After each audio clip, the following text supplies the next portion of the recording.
నుంచి తాను ఒక్కడే కాదు వచ్చేటప్పుడు మహావేగంగా వస్తున్నట్ట. ఆఖరికి భక్తుడు కన్నిద్దామనే తీవ్రత కంటే ఆయన అనుగ్రహించాలనే తీవ్రత ఈయనకి ఎక్కువ ఉన్నది. అలా వస్తూ చేసిన పని ఏమిటంటే నిలువుమనేది ఎలుగు తోడ ఆగవయ్య ఆగని ఆ బాణం పట్టుకుని చేతిని బట్టి ఆపేశాడు ఇక్కడ. అలా ఆపేస్తూ ఒక చేత్తో అలా ఆపి ఇంకో చేత్తో అమ్మవారు ఎడం చేయి పట్టుకొచ్చాడు. ఇంత సందట్లో అది మర్చిపోలేదు.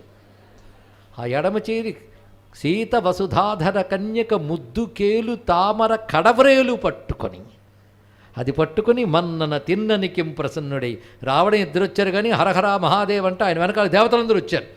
ఒక పరగణ నాయకుడైతేనే వెనకాల మంది మార్బలం, జగదీశ్వరుడు వెనకాల ఉండరండి. అందరూ అలా వచ్చారు. వెంటనే అలా పట్టి ఆపేసి రావయ్య ఇలాగ శివగోచరా చూసావా సద్భక్తుండితడవు కదా, ఇప్పుడు చెప్పు ఇలాంటి భక్తుడు అందిస్తే అందుకోను, ఇక్కడ వేదము పద్ధతి చూస్తానా భక్తిని చూస్తానయ్యా నేను అని చెప్పగానే శివగోచరుడికి బాష్పాలు రాలుతూ ఒకసారి ఆ భక్తుడికి నమస్కారం చేసుకుని భగవంతుడికి నమస్కారం చేశారు. 2 కళ్ళతో తిన్నాడు, స్వామిని చూశాడు. అంటే ఆ నేత్రములు ఇచ్చాడు. ఆ 2 కళ్ళతో స్వామి చూశాడు. ఇద్దరు ఎదురుగా ఉన్నారు భక్తులు. వాళ్ళిద్దరిని అనుగ్రహించాడు. మీకేం కావాలని. ఇదే అడక్కయ్య బాబు. ఏం కావాలంటే మన లోకం వైపు చూపెడుతుంది. నిన్ను చూశాక మాకు అర్థమైంది, లోకం అంతా మిథ్య అనే విషయం అర్థమైంది. ఎప్పుడు?